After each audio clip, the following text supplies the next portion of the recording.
Bon, parler de la foi. Parce que je me disais tout à l'heure, en chantant de gloire en gloire, parfois on sent la peur chez les gens de plonger dans l'intimité avec Dieu. On nous a tellement dit de choses à propos de la foi, de ce que c'est vivre dans la foi, que beaucoup ont eu peur et qu'ils se tiennent en retrait. Peur de ce que pourrait leur préserver le saut dans la foi. Alors que jamais on est seul. Et un des noms qui révèle que Jésus est Dieu, c'est « Je suis avec vous jusqu'à la fin des jours ». Ça, c'est un nom de Dieu dans la Bible. Jésus est Dieu. Alors, si le Seigneur est avec nous jusqu'à la fin des jours, c'est-à-dire jusqu'à la fin du monde, lorsque le Christ lui-même remettra tout à son Père, frères et sœurs, quelle est cette crainte qui vient en nous de plonger dans l'intimité de Dieu, dans les profondeurs de Dieu? Souvent, on a entendu des enseignements, je vous ai déjà beaucoup enseigné là-dessus, mais il faut qu'on y revienne. La nuit de la foi, les profondeurs de la foi, quand je suis dans la foi, je ne sais pas où je vais. Moi, quand j'entends ça, je me dis, manque d'enseignement, ou l'enseignement qui nous a été donné est maladroit. Maladroit. La parole de Dieu, justement, nous dit, en Colossiens 2, 6, le Christ tel que vous l'avez reçu, Jésus le Seigneur, c'est en lui qu'il vous faut marcher. Paul ne dit pas marcher à côté, marcher derrière, marcher dans l'absence. C'est marcher en lui. C'est en lui, donc dans une intimité profonde, qu'il nous faut marcher, enraciner. Le mot est très fort, enraciner. Et celui qui enracine sa vie dans le Christ est inébranlable. Peu importe que soufflent les vents de tempête, l'arbre ne se déracine pas. Surtout celui qui a en lui l'arbre de la foi, édifié en lui, construit en lui, appuyé sur la foi, tel qu'on vous l'a enseigné et débordant d'action de grâce. Tu vois, il n'y a aucun mot de solitude là-dedans. Aucun. C'est que tu marches en lui, c'est-à-dire dans l'intimité, avec Jésus et en lui avec le Père dans le Saint-Esprit. Tu marches par la foi enraciné en lui, inébranlable.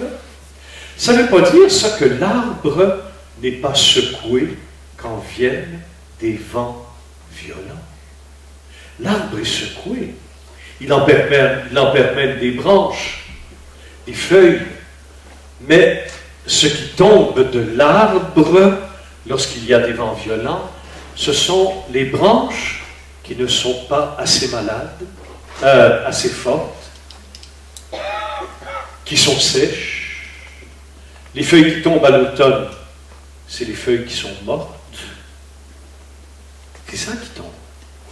Mais l'arbre reste debout, enraciné. Là, je parle de la foi, parce qu'on pourrait dire que, bien sûr, il y a des vents qui déracinent des arbres. Bien sûr, venant du Québec, j'ai vu des tempêtes de neige déraciner des arbres. Là, je parle, vous comprenez. Bon, voilà. Tel qu'on vous l'a enseigné et débordant d'action de grâce. Tu vois, appuyé sur la foi, la parole que nous avons reçue des apôtres, enseignée par l'Église jusqu'à maintenant et jusqu'au retour en gloire de notre Jésus, que nous souhaitons le plus prochainement possible. C'est pas votre souhait? En tout cas, c'est le mien. Et débordant d'action de grâce. Alors, tu vois, mon frère, ma sœur, quand tu comprends bien la foi que la parole de Dieu vous enseigne, nulle part c'est écrit seul, en solitude, dans la nuit, dans l'insécurité, dans la peur, dans l'angoisse. Mais c'est à faire peur, un tel langage. C'est à faire peur, frères et sœurs. Bon, vous savez, ce qui amène en nous les nuits et l'angoisse, c'est tout ce qui en nous résiste justement à marcher avec Jésus, enraciné en lui, dans la foi en sa parole et débordant d'action de grâce. C'est pour ça que c'est important de marcher dans la foi. Mais marcher dans la foi, c'est marcher avec lui et jamais seul. C'est marcher avec lui. Tu comprends? Parce que la foi, ça aussi je l'ai enseigné beaucoup, mais il faut qu'on intègre vraiment ces réalités de notre foi chrétienne. La foi est avant tout une grâce surnaturelle du Saint-Esprit qui nous habilite à avoir de plus en plus une intimité avec notre Dieu. Donc, il n'y a pas question de solitude. La marche dans la foi est une marche d'assurance. Pourquoi? Parce que je marche avec Dieu. Parce que je marche avec Dieu. Il ne faut pas oublier ça, frères et sœurs. Alors, qu'est-ce qui fait que parfois, des grands auteurs spirituels, Jean de la Croix, Thérèse d'Avila et d'autres, nous parlent justement de ces nuits, de ce sentiment d'être seul dans notre chemin? C'est justement la chair en nous qui résiste et qui, il faut le dire, ne veut pas marcher avec Dieu. Il y a des réalités en nous qui refusent de marcher avec Dieu. Et c'est ça qui cause en nous les supposés sentiments de solitude, de nuit, d'angoisse. Mais ça, c'est pas ça, marcher dans la foi. Quand tu décides de marcher de la foi, c'est qu'en réalité, tu désires marcher avec Dieu. Mais il y a des réalités en nous qui refusent de marcher avec Dieu. C'est ça qui cause nos petits problèmes dedans.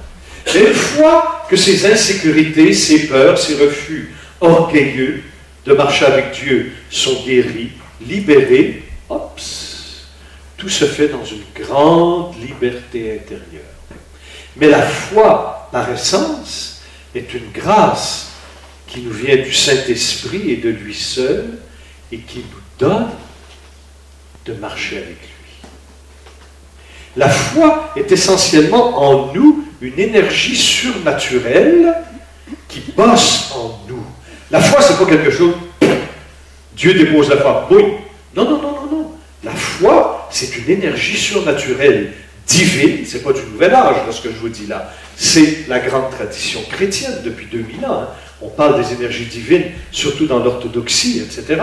Mais chez nous aussi, on regarde les récits des saints et ils parlent de cette grâce comme étant une énergie vivante, la grâce du Saint-Esprit, et cette foi en nous travaille.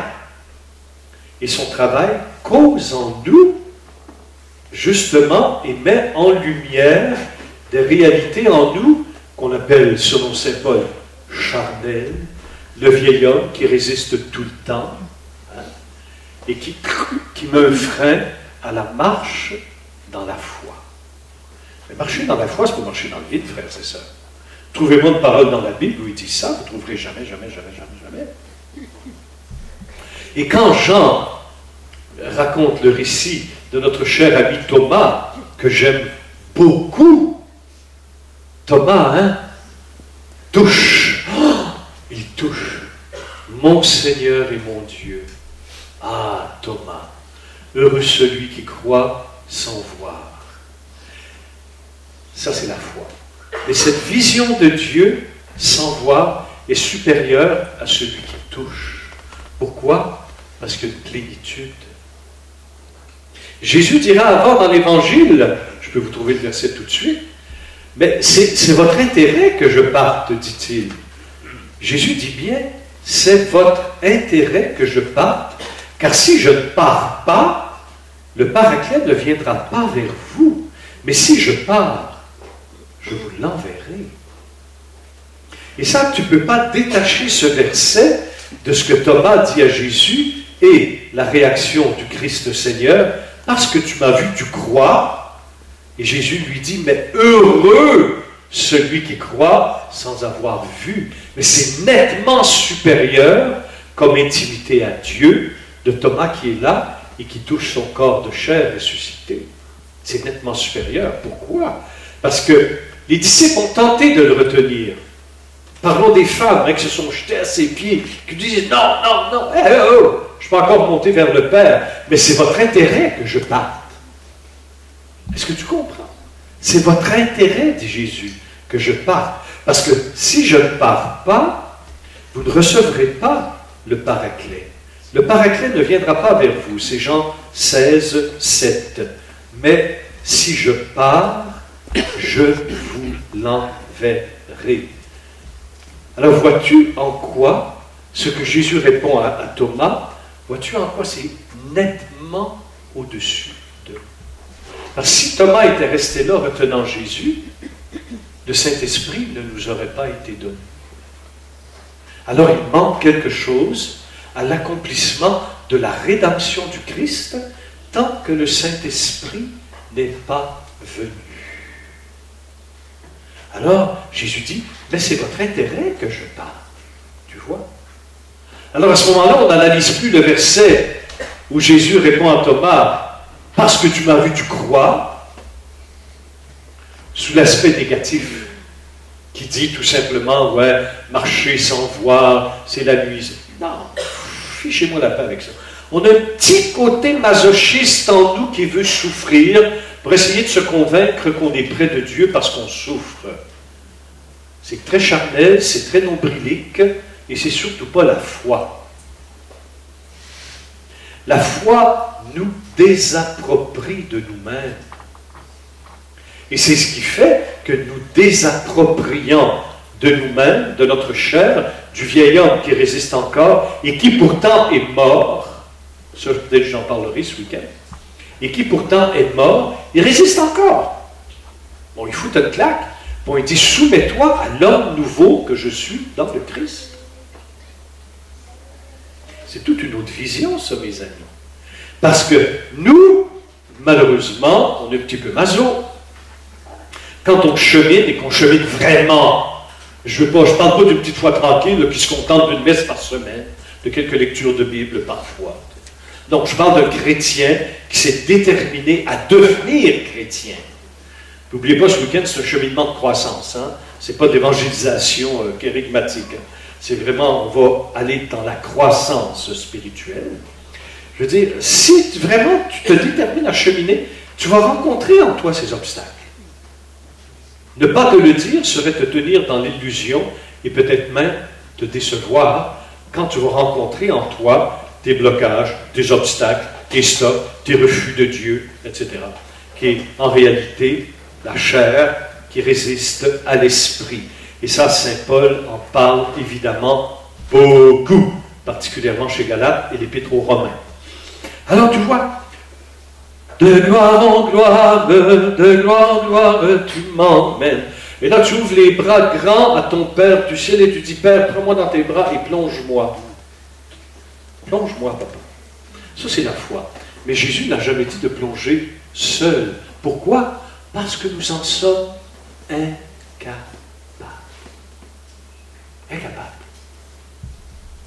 Seul le Seigneur peut nous prendre par la main, le bon berger qui a traversé les ravins de la mort.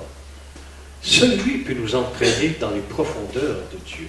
Mais déjà là, il faut que meurent en nous nos sentiments d'insécurité et que meurent en nous toujours ces sentiments de confiance en soi qui fait que ça me rassure, je sais où je vais, donc je prends ma vie en main.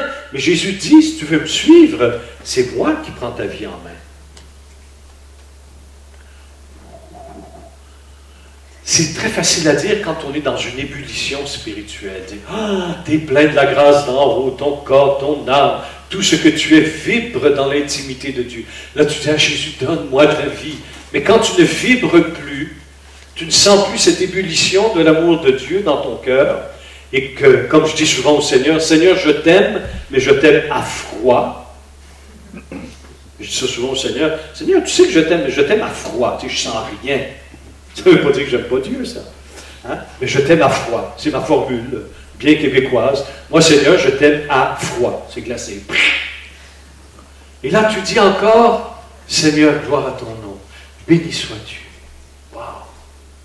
là tu commences à être fort dans la foi, de plus en plus enraciné, débordant d'actions de grâce, même dans le feu, débordant de louanges, même dans le feu, comme les trois dans la fournaise chez Daniel.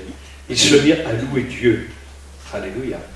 Alors, plongeons dans la foi, de gloire en gloire tu m'emmènes, plongeons dans la foi, c'est tout simplement la croissance dans l'intimité avec Dieu. Mais Dieu étant par définition éternellement infini, à un moment donné, ça va chercher en nous des insécurités, des peurs, des craintes, parce que nous, on est habitués à suivre notre chemin comme on l'entend et ça nous rassure.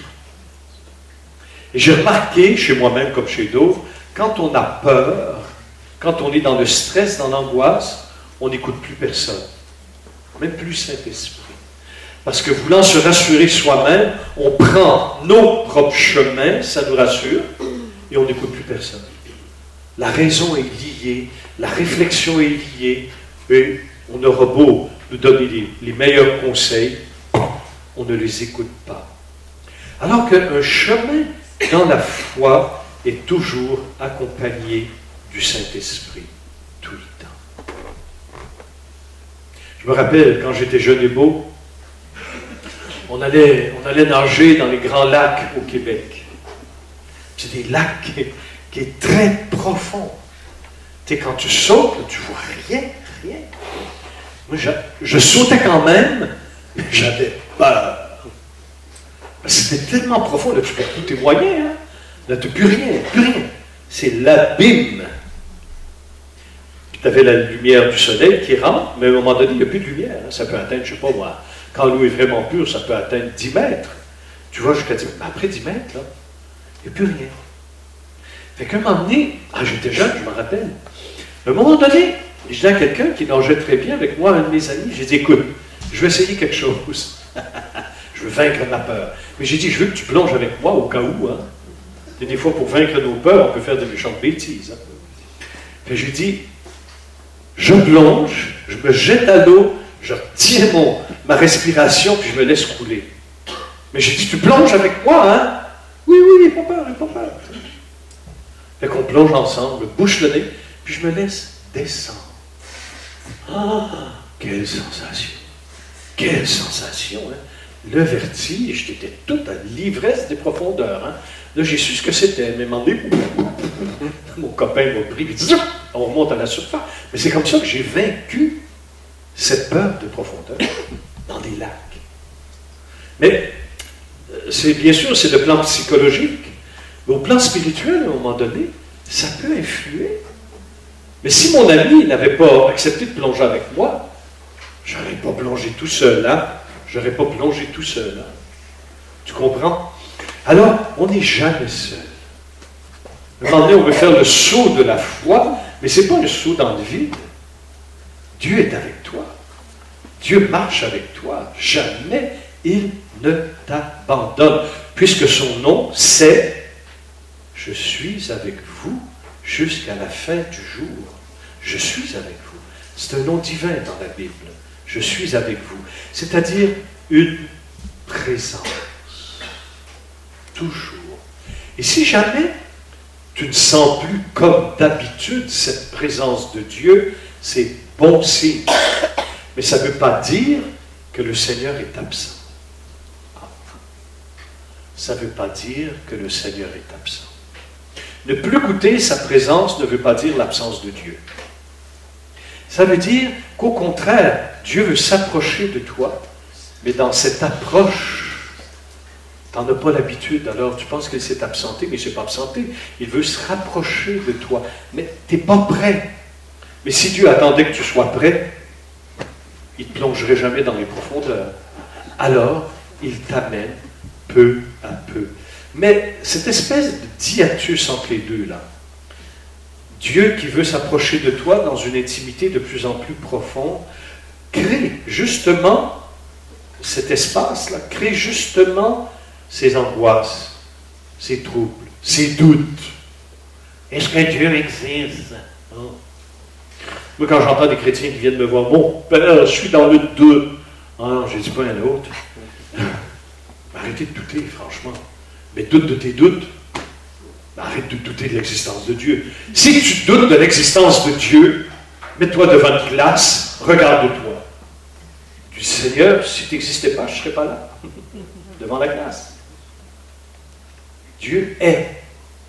Dieu est. Les jeunes, une fois, ils viennent me voir. Mon père, Dieu n'existe pas, je ne le sens pas, je ne le vois pas. J'ai dit, est-ce que tu vois le vent? Ben oui, je vois le vent. Je dis, non, tu ne vois pas le vent. Tu vois son effet. Les feuilles des arbres, ils soulèvent la poussière, tu le sens.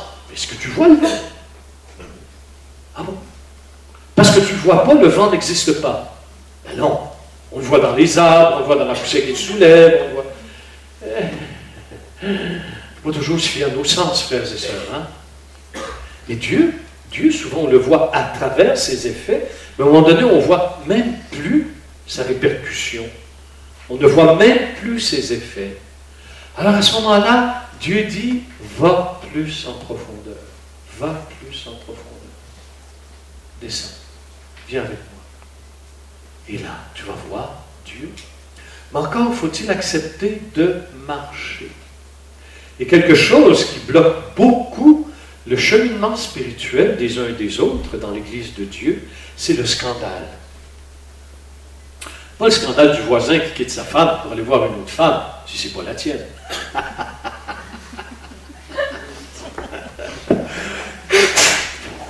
Le plus grand des scandales que tu rencontreras dans ta vie, c'est toi-même. Oh, Seigneur, j'imaginais pas que j'étais comme ça. Seigneur, je pensais que j'étais guéri. Seigneur, je pensais que j'avais pardonné. Et là, boum, ça ressort avec une tempête, ça t'ébranle, ça te jette par terre, ça te secoue. Et là, tu dis, c'est un feu de paille, ça n'existe pas, c'est pas vrai, je me suis laissé manipuler dans les sessions. Enfantillage. Enfantillage. Moi, je me gêne pas pour le dire aux enfants, hein, aux gens. Je dis, la réaction que vous avez là c'est quelqu'un qui manque de maturité psychologique. Allez, maturité. Un petit coup de pied, ça fait du bien des fois. J'en ai reçu. Hein. Et ça fait du bien des fois. Des fois. Alors tu vois, quand viennent ces étapes dans ta vie, essaye pas d'appliquer tes bons raisonnements. C'est la nuit de la foi, c'est ci, c'est ça. Je rencontrais des personnes, justement, qui avaient une intimité, mais d'une profondeur. J'étais jeune. Oh là, je me sens avoir cette intimité avec Dieu. Mais justement, ils vivaient ce sentiment d'absence. Et je les écoutais. Souvent, quand à ce niveau de l'être, les gens portent une telle souffrance, tu ne peux qu'écouter. Il n'y a pas grand conseil que tu peux donner. T'écoutes. Et là, déjà, en trouvant une oreille qui écoute, tu trouves la paix et la personne peut continuer à cheminer. Mais tu écoutes la personne, puis il te demande un conseil à la fin. Moi, je dis, le conseil, reste calme. C'est tout. Continue. Laisse faire Dieu. Oui, mais laisse faire Dieu. Ça, c'est une autre affaire, ça, qui nous arrête dans notre vie. On veut se sentir utile. Et quand on se sent utile, on veut faire quelque chose, à quelque part, ça nous rassure. Mais même ça, le Seigneur veut te le faire perdre. Parce que cette assurance est en toi, alors qu'il veut que ton assurance soit en lui. Fait que ça peut te conduire à des méchantes tensions psycho-émotives très fortes. Hein, très fortes. Et ça, il faut écouter les gens. Il faut vraiment les accueillir. Alors que le Seigneur dit, non, remets-toi. Oui, mais, arrête, oui, mais non. Ça, c'est les Français. Ça. Oui, mais non. Non, mais oui. Oui, non. Oui, mais. Non, mais oui. Oui, mais non. Là, tout est là. Qu'est-ce qu'elle veut me dire? J'étais comme ça quand je suis arrivé en France. J'écoutais les Français qui me disaient, je suis français aussi, hein? Qu'est-ce qu'il veut me dire, là? Oui, mais non. Oui, non, mais... Non, oui. Là, tu te dis, là, on n'est pas habitué chez nous au Québec à cette formule, quoi. Cette façon de parler. Mais quand je suis arrivé ici en France, oui, mais non. Oui, mais non. Bien sûr que oui, Père, mais non. Là, moi, je réfléchissais longuement. J'en ai perdu les cheveux. Seigneur, je veux bien comprendre la psychologie française, mais oui, mais non, yes, oui, mais non, non, mais oui. Mais j'ai décidé de laisser tomber, et c'est là que j'ai tout compris. Il n'y avait rien à comprendre. Ah oui, je pense que j'étais avec toi hier, on se disait ça, oui, mais non. Oui, mais non. Oui, mais non. Oui, ça a l'air, au début, ça sonnait instable. Oui, mais non. Non, mais oui. Je dis, où te situes-tu? Où te situes-tu? En fin de compte, la personne va dire, ben, je ne sais pas trop, je me situe. Je ne sais plus là. Où te situes-tu? Alors, à un moment donné, le Seigneur peut te regarder et te dire, mais où te situes-tu? Où est-ce que tu te situes? Tu te situes en moi? Est-ce que je suis le centre de ta vie? Ça, c'est beau, c'est tellement beau de dire ça. Seigneur, sois le centre de ma vie, le cœur de mon âme, l'âme de mon âme, le cœur de mon cœur. Mais là, après, tu dis, oui, mais non. Parce que Jésus dit, ok, je t'écoute, je t'écoute. Parce que Dieu nous écoute. Hein? Ok, je suis le centre de ta vie, eh bien, je vais faire que je sois le centre de ta vie. Je vais bosser là-dessus. Et quand il s'y met, c'est là que tu dis, oups, je ne t'ai pas vraiment donné ma vie. Hey, j'ai 61 ans, Dieu m'a sauvé, j'avais 19-20 ans, donc ça fait plus de 40 ans que je chemine avec lui. Et encore, à mon âge, je me rends compte que je n'ai pas encore donné ma vie. Incroyable. Je lui ai donné. Elle lui appartient. Mais je remarque que plus les années avancent, plus je me rends compte que il y a du vieil homme en moi qui persévère, quoi, jusqu'à la fin, jusqu'à mort s'en suive. Et tu t'imagines avoir une petite vie tranquille avec Dieu? Wow! Ça devient une vie paisible, oui. Ta façon de vivre les événements de la vie change totalement avec Dieu. C'est vrai. Tu deviens un peu plus philosophe. Mais n'empêche que tu rencontres en toi, et cela est heureux, que tu rencontres en toi des obstacles. C'est heureux. C'est un bon signe. La preuve, c'est que tu avances. Quelqu'un qui n'avance pas, c'est mort. Il n'y a pas d'obstacle. Sa vie est paisible, il n'y a rien. Oui, mais il n'y a rien. Justement, il n'y a rien. Tandis que quand tu avances avec Dieu, Dieu te montre, ah, il y a quelque chose qui résiste en toi. Oh, je pensais que j'avais été guéri. Oh, ça faisait 10 ans que j'avais pardonné, là, ça me saute à la figure. Bam! Ça vous arrive jamais, ça? Ça vous est jamais arrivé? Non, je parle pour le ressourcement d'à côté. Je rencontre des chrétiens qui cheminent et me demandent, waouh, mon père, je pensais que j'avais pardonné, c'est quoi ces sentiments-là qui montent en moi soudainement dans ma foi? Ben, c'est pas compliqué. C'est vraiment pas compliqué. C'est parce qu'actuellement, tu es rendu à une profondeur de toi-même avec Dieu où Dieu ne pouvait pas t'y amener avant parce que tu n'en avais pas les capacités. Dieu a pardonné uniquement, a guéri uniquement en toi ce dont tu avais conscience de ta blessure. Oh, tu dis, waouh! Ta blessure égale 100%.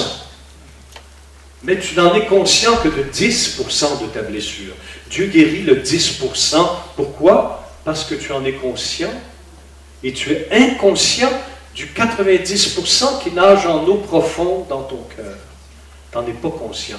Et Jésus ne peut pas te guérir tout de suite parce que tu en es incapable.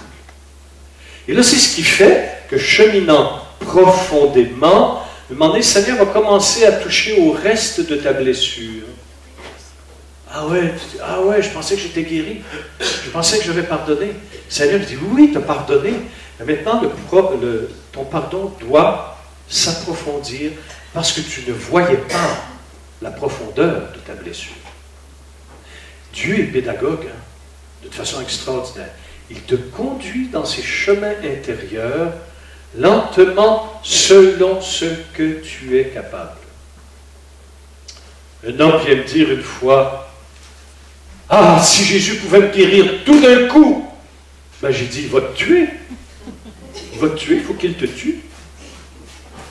Il faut qu'il te tue de te guérir tout d'un coup, de t'amener au ciel. Il faut que tu crèves, mon pit. » Ben, j'ai dit, « Non, il ne fera jamais ça. Il ne fera jamais ça. » Pourquoi? Parce qu'actuellement où je suis, j'en ai pas les capacités de résister à ce que je serais totalement guéri. Ça exploserait. Alors, Dieu prend son temps. Et, croyez-moi, alléluia. Alors, quand je parlais du scandale tout à l'heure, c'est que justement, dans notre cheminement de foi, on en arrive à des événements comme ça dans notre vie, après 15 ans, 20 ans, 30 ans de cheminement, bataille, ça explose de tous côtés. Et là, toi, tu as passé 15 ans de vie absolument extraordinaire avec Dieu, ça allait bien dans ta tête, dans tes entrailles, dans ton cœur, et là, tout pète. Paf! Oh. Tu dis, Seigneur, je m'étais fait illusion. Là, bien sûr, le réflexe, l'attitude que je rencontre chez beaucoup, c'est Dieu n'existe plus. Parce qu'il a déjà existé. Dieu n'existe plus. C'est quoi ton problème? L'image que tu te faisais de Dieu était laquelle? Chez une distributrice? Un caprice? Il était toujours là quand tu en avais besoin? Quelle est l'image de Dieu? Quand nous serons avec Dieu sans en avoir besoin, oh, mon Dieu, quelle liberté! Quelle liberté! Je ne vais plus à Dieu parce que j'en ai besoin, je vais à Dieu parce qu'il est Dieu. Parce qu'il est mon Père. Et ça, c'est la grande grâce de la louange. La louange a cette grâce intérieure par le Saint-Esprit de tellement te désapproprier de toi-même que tu vas à Dieu parce qu'il est Dieu. Pas parce que tu as besoin de. Non, tu vas à Dieu parce qu'il est Dieu. Wow! Là, tu peux dire que tu auras cheminé vraiment profondément. Mais là, au moment où vous m'écoutez, vous pourriez dire, ben, moi je suis comme ça avec Dieu. Oh, il faudrait creuser pour voir. Il faudrait creuser. On a toujours besoin de Dieu, frères et sœurs. On ne s'en fait pas, il n'y a pas de problème. Mais de vivre cette réalité avec le Seigneur. Seigneur, si je viens à toi aujourd'hui, c'est parce que je veux être avec toi, un point, c'est tout. J'ai rien à demander, j'ai rien... Non, je viens avec toi parce que je veux être avec toi. Uniquement, être avec toi. On prend des petits moments comme ça. Moi, des fois, j'écoute des couples, bien sûr, ça ne concerne personne dans cette assemblée. Et un des deux membres me dit, mais Père Roger, maintenant, je suis transparent dans la maison. Ma femme ne me voit plus. Je suis transparent. Passe à côté de moi, comme si je n'existais pas. T'as envie de dire, ouh, je suis là. Ouh. Ma femme ne me regarde plus. Mon mari fait comme si je n'existe pas. Tu sais, il y a de ces conjoints dans les couples qui ont une tendance à la vocation d'ermite. Même au cœur de leur famille. Tu sais. Vous n'êtes pas trompé de vocation un petit peu, là? Grand moment de solitude. Hein? Ils ont décidé de vivre en silence pendant 3 semaines.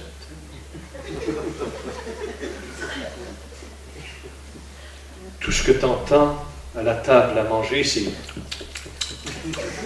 Et parfois, brosse-moi le sel, donne-moi le poivre, t'as pas mis l'eau sur la table. Bien sûr, cela concerne personne dans cette sainte assemblée. Attention à vos retraites de silence, les couples. Hein? Vous faites souffrir l'autre d'une façon pas possible. Un peu, t'es là, mais qu'est-ce qui se passe? Pourquoi qu'il fait ça? Pourquoi qu'elle fait ça? En a soudain, elle met en question sa vocation. Peut-être j'aurais dû faire un ermite. Je devrais plutôt dire termite. Tu ronges le bois de la vie des autres. Ris pas trop.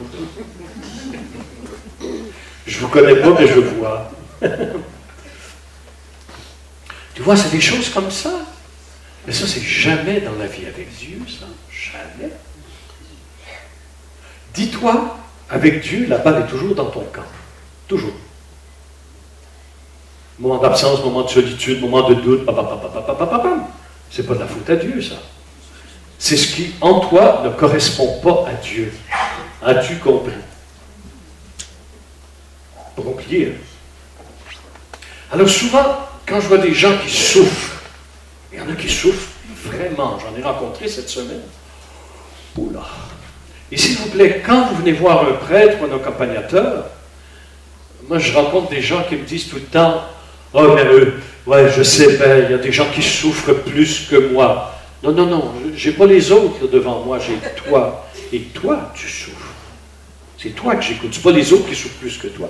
Et des fois, ça peut nous pacifier, disant, c'est vrai qu'il y en a d'autres qui souffrent plus que moi, je me plains pour rien, etc. Oui, c'est vrai. C'est pas faux, c'est vrai. Souvent, ça nous invite à nous dépasser, à s'oublier un petit peu. Mais il y en a qui portent des douleurs parfois. Alors, les gens veulent toujours faire quelque chose. Toujours. Ils veulent faire quelque chose. Mais je dis, mais pourquoi tu veux faire quelque chose? Pourquoi? Ben oui, mais en Dieu, il ne faut pas être passif. Ben, dans la souffrance que tu souffres, que veux-tu faire d'autre que dire à Dieu, ben, je suis là, c'est tout, je m'abandonne. C'est tout. Pas plus que ça, mon Père. Ben non.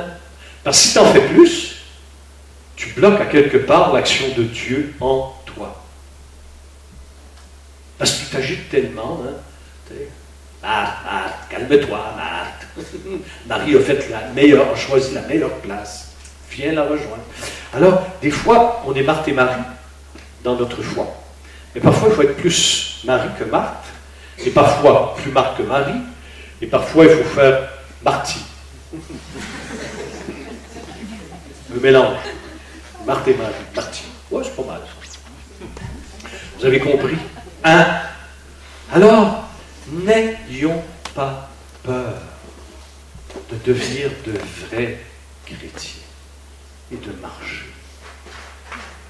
Et de marcher. J'ai lu, je ne me rappelle plus où j'ai lu cet auteur. J'ai bien aimé, un auteur assez moderne d'ailleurs. J'ai bien aimé. Il me faisait comprendre, oui et non. Je lisais, et la personne disait, l'auteur disait, c'est pas la souffrance qui nous sanctifie. C'est pas la souffrance qui nous rapproche de Dieu, c'est l'amour. Un saint n'est jamais canonisé pour ses maladies, ses plaies, ses jeûnes, ses martyrs. Un saint est canonisé parce qu'il a beaucoup aimé. Alors la valeur de notre cheminement n'est pas dans notre quantité de souffrance. La valeur de notre cheminement est la croissance dans l'amour, dans la foi et dans l'espérance. La souffrance, la douleur peut être un moyen. Mais le moyen n'est jamais un but. Il ne faut pas faire du moyen une espèce d'idole, là, comme s'il fallait souffrir pour se rapprocher de Dieu. Non, c'est faux, ça. C'est faux. J'avais une personne, justement, je rencontrais cette semaine, quand je parlais à la personne secouait la tête. J'étais là, j'ai dit, pourquoi vous secouez la tête? Je me rends compte combien je suis pris dans cette mentalité religieuse qu'il faut souffrir pour être sauvé. Ah ben, j'ai dit, c'est faux. Totalement faux. Totalement faux. Elle m'a dit, j'ai de la difficulté, on m'a mis ça dans la tête. C'est vrai, hein? Alors souvent, ça demande un grand baptême du Saint-Esprit pour nous délivrer de ça. Pour dire, Seigneur, il n'y a que l'amour qui peut nous faire entrer dans l'intimité. La souffrance, il y en a tout le temps, hein? Il y en a tout le temps. Père, qu'est-ce que je dois faire de plus? Moins. Oui, mais Père, il faut que je fasse quelque chose de plus. Non, moins. La personne était tellement souffrante que la seule chose qu'elle pouvait faire, c'est de dire à Dieu, voilà, je m'abandonne. C'est tout. Je m'abandonne. Et quand tu dis à Dieu, là, je m'abandonne, ne va pas mettre des conditions, ne va pas d'imaginer ce qu'est abandonner à Dieu. Pourquoi? Parce que tu ne le sais pas. Tu ne le sais pas. C'est tout. Dis à Dieu tout simplement, actuellement, voilà mon sentiment, je t'aime ma foi, j'ai mal partout, ça marche pas. Seigneur, je m'abandonne à toi. Point, point, arrête, stop, stop, stop. Dis à Dieu tout simplement, ben, je m'abandonne à toi. Et Dieu t'entend, tu es son ami. Dieu est plus intime en toi que toi-même. Il t'entend, il est témoin de toute ta vie, Dieu, en bien ou en mal. Il faut faire attention maintenant quand on fait le péché ou le mal. Hein? Dieu est témoin de tout cela. On ne pêche jamais seul. Jamais. Dieu est là, toujours. C'est quelque chose. Quelqu'un qui s'en va dans la forêt, 200 000 kilomètres dans la forêt, comme au Québec. Tu peux faire des centaines de kilomètres dans la forêt chez nous, des milliers de kilomètres, il n'y a rien, sauf des mouches noires, des moustiques qui te bouffent tout le temps. Et là, tu commences à porter de la haine dans ta tête. Et tu te dis, je n'ai pas péché, là, je fais du mal à personne. Oui, oui, tu fais du mal à beaucoup. Premièrement, tu fais du mal au cosmos, parce que là où tu es dans la forêt, par tes pensées non évangéliques, tu fais du mal à la création. Deuxièmement, tes anges sont là. Et troisièmement, Dieu t'habite en sa Trinité et est témoin de tes pensées, est témoin des mouvements de ton cœur, est témoin des amertumes qui animent tes profondeurs. Dieu est là. C'est pas facile la vie chrétienne, frères et sœurs. Alors, tu auras beau aller sur je ne sais quelle planète, Mars, Neptune, ou je ne sais pas quelle galaxie à des millions d'années-lumière, là tu es seul, tu vas pouvoir faire ce que tu veux. Non, c'est faux. C'est faux. Là où je suis, Dieu est là. Tu es toujours en compagnie intérieure. Il y a toujours quelqu'un. Il y a toujours Dieu. Rappelez-vous quand je vous disais, une fois j'avais surpris un prêtre, il a levé la tête comme ça, il m'a regardé. J'ai dit, je vais faire une confession un petit peu spéciale, mon frère. Je lui ai dit, je vais demander pardon à l'ange gardien de la personne que j'ai blessée. Il dit, t'es malade, toi? J'ai dit non. J'ai dit, si je blesse, mettons, je blesse ma sœur ici, mon propre ange gardien, il est témoin de mon péché. Il est témoin. Et ça ne lui fait pas plaisir. Hein? Je l'attriste. Alors je demande pardon à mon ange gardien. Et si je blesse ma sœur Eliane, il y a son ange gardien aussi. Mais je blesse aussi son ange gardien. Et je demande pardon à son ange. Est-ce que tu pensais que ça allait si loin que ça? Vous allez me dire, j'exagère. Bien sûr que tu es libre de penser ça. Mais vous voulez croître spirituellement? On ne peut pas vous cacher autre chose que ça. Par exemple, je blesse mon frère Bernard. Je pourrais faire une confession trinitaire. Père, je te demande pardon parce que j'ai blessé un de tes enfants bien-aimés. Pardonne-moi, Père. Seigneur Jésus, pardonne-moi, j'ai blessé le frère pour qui tu as donné ta vie. Pardonne-moi, Jésus. Pardonne-moi, Saint-Esprit, parce que j'ai blessé la personne en qui tu habites. Donc, je t'ai blessé, Saint-Esprit. Coucou. Et je demande pardon, bien sûr, à ton ange gardien. Tu vois?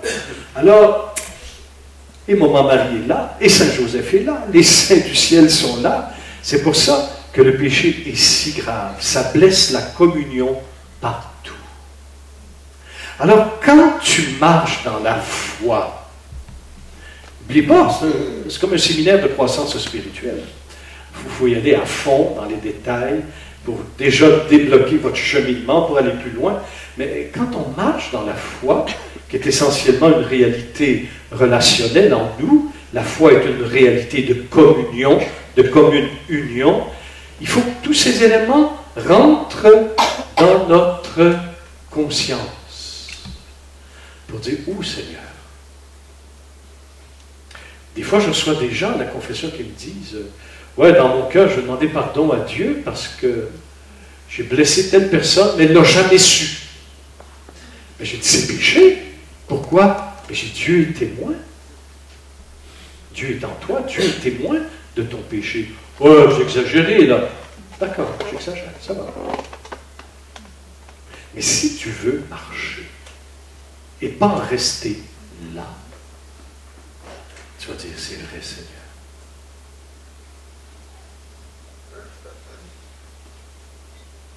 C'est possible, cette perfection que Dieu nous demande? Jésus répondra à ses disciples, pour vous, impossible.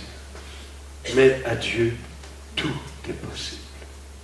Et moi, c'est de cette façon-là que j'ai commencé à comprendre pourquoi il y a des saints ou des saintes qui se confessaient 2-3 fois par semaine. Puis franchement, c'est des saints, c'est des saintes. Jean-Paul II se confessait 2 fois par semaine. Jean-Paul II. Qu'est-ce qu'il peut faire comme péché, lui? Mais c'est justement dans cette conscience de la présence intérieure de Dieu que je dis, waouh, je peux blesser mon Seigneur par des pensées entretenues, par des pensées auxquelles j'adhère. Mais c'est uniquement au niveau de ma pensée, mais Dieu est là, il est témoin de ta pensée.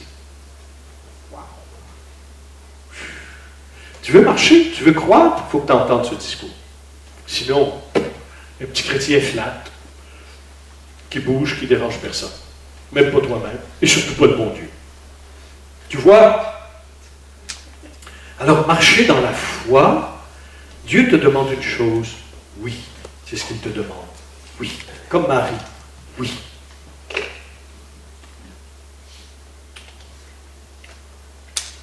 Marie n'a pas pu être conçue par le Saint-Esprit tant qu'elle n'a pas dit oui à la volonté du Père. Jésus n'a pas pu marcher jusqu'à la croix tant qu'au jardin de Gethsémani, il n'a pas dit à son Père, « Père, non pas ma volonté, mais ta volonté. » Et c'est dans ce oui de Jésus qu'il a eu la force d'aller. Mais avant, il ne l'avait pas. Il en suait des cailloux de sang. Parce que tout résistait dans sa chair par rapport à la passion. C'est vrai que c'est inimitable, inégalable et irrépétitible. Je sais très bien, parce que Jésus a recueilli en lui tous les péchés de l'humanité, alors il pouvait suer du sang, bien sûr. Mais à un moment donné, Jésus, Père, que ce calice s'éloigne de moi, tout dans sa chair résistait. Mais il n'a eu la force d'avancer en disant, oui, Père. Ça l'a propulsé avec une force immense vers la croix, sa mort et sa résurrection.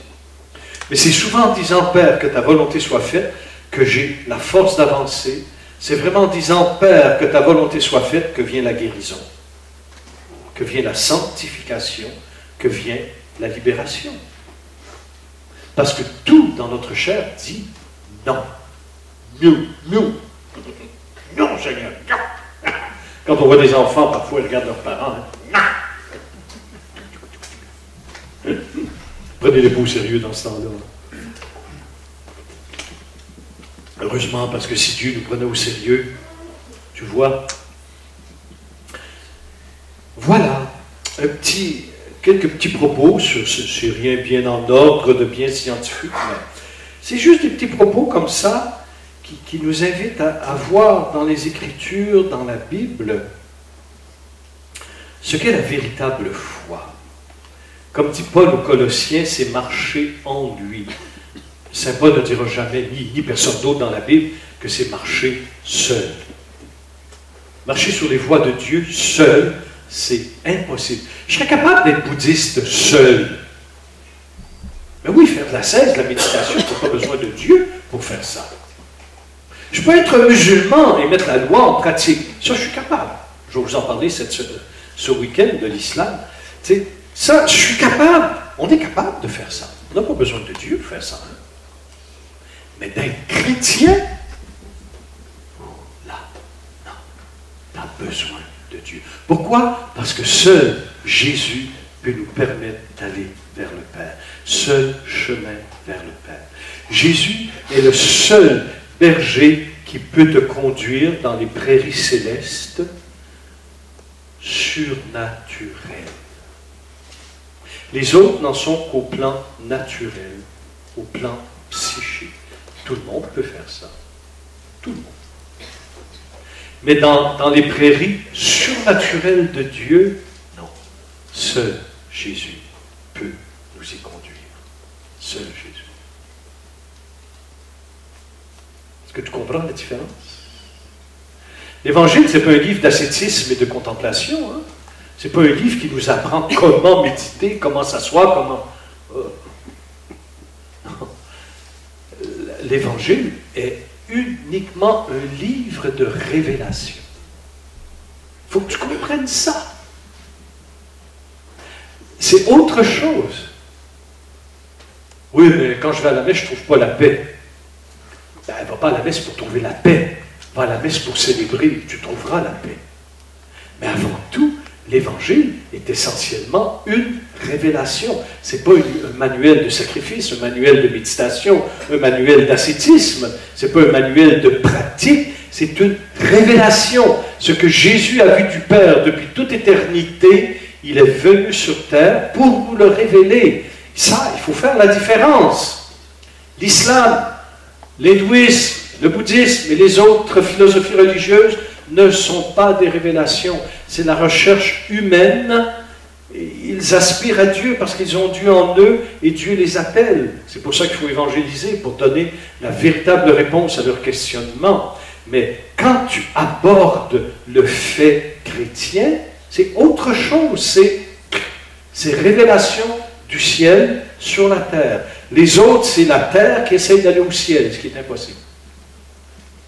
C'est impossible. C'est pas la même chose. Et ça, il faut que tu intègres ces notions. Sinon, tu peux te faire avoir par n'importe quelle philosophie religieuse et dire « Oh, que c'est beau! » C'est parce que tu ne connais pas ta propre tradition chrétienne. Tu comprends la différence?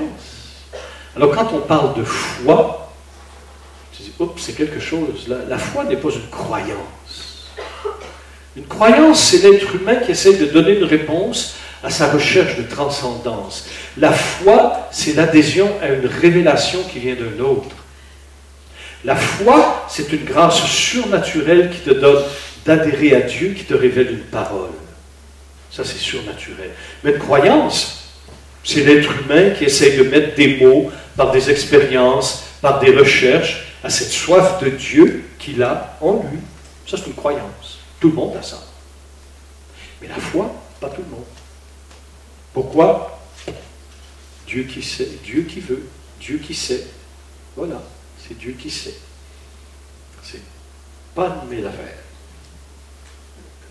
Moi, ce qu'il m'a dit, vis un vrai chrétien, va évangéliser. Mais il faut que tu fasses la différence dans ta vie. La différence entre une foi et une croyance. Malheureusement, il y a beaucoup de chrétiens qui vivent comme une croyance. Hein? Ils n'ont pas vu que la vraie foi est une révélation surnaturelle. Ciel sur terre, et non pas terre qui va aller au ciel. Ça, c'est impossible à l'homme. Jésus l'a dit, impossible à l'homme. Mais pour Dieu, tout est possible. Oui, par le don du Fils. Et dans les propos que je vous tiens, il n'y a aucun jugement de quiconque, ni d'aucune pensée philosophique religieuse. Pas du tout, pas du tout. Pas de temps faire. Surtout que le Seigneur va m'y penser, alors il faut que je fasse attention. Je vis moi-même ce que je vous enseigne. Ne vous en faites pas. Surtout quand le Seigneur vient te dire « Coucou, je vois tes pensées. » Tu dis « Ah bon? Ok, Seigneur. » Bien sûr, cela ne vous concerne pas. Hein? Mais, quand même, vivons dans la foi. Et croyez-moi, frères et sœurs, je ne vais pas vous convaincre, vous le savez. Vous le savez vous-même qu'il n'y a pas plus belle vie que de vivre avec Dieu. Ça, c'est extraordinaire. Moi, j'ai connu avant la liberté des grands espaces, c'est-à-dire le rêve et l'illusion. Courir après des fantômes. Ça, je connais ça.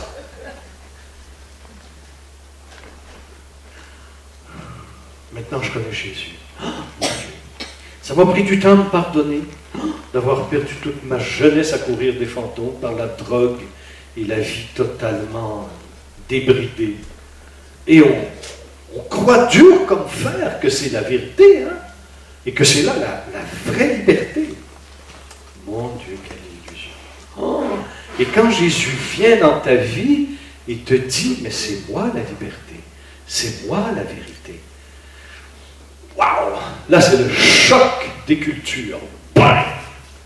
Et là, heureusement que son amour a tout vaincu, parce que c'est par l'amour qu'on se convertit et non pas par la peur. Amen? Amen. Alléluia. Dieu est bon. Ça va? C'est des choses que vous savez, n'est-ce pas? Mais il est bon de les redire pour que, j'aime beaucoup le mot intégrer. Intégrer. Prendre à l'intérieur. Ça fait partie de nous-mêmes. C'est nous-mêmes. Ce matin, en me levant, je ne sais pas pourquoi j'ai pensé à ça. Je vous livre un petit peu mes pensées d'après une nuit de sommeil. Hein. Je ne sais pas, je pensais à ça. On dit par exemple que Jésus a tous les charismes en puissance. Il a tous les dons. Je ne suis pas faux. Je pense qu'il va aller au-delà. Jésus est charisme. Jésus est don. Il n'a pas activé les charismes, il est le don de Dieu. Si tu savais le don de Dieu. Alors voilà pourquoi le Seigneur guérit tout le temps, tout le temps, tout le temps. Chasse les démons, fais tout ce que tu veux. Enfin, je disais qu'en Jésus, il est, pas il fait, il est toute plénitude. Bien sûr, Jésus a la plénitude des charismes, ce serait faux de ne pas le dire, mais il faut aller au-delà. Jésus est rempli de l'Esprit, Jésus est toute plénitude. Et cette plénitude, il la répand dans son corps que nous sommes. Voilà pourquoi il y a des charismes dans l'Église de Dieu. Amen.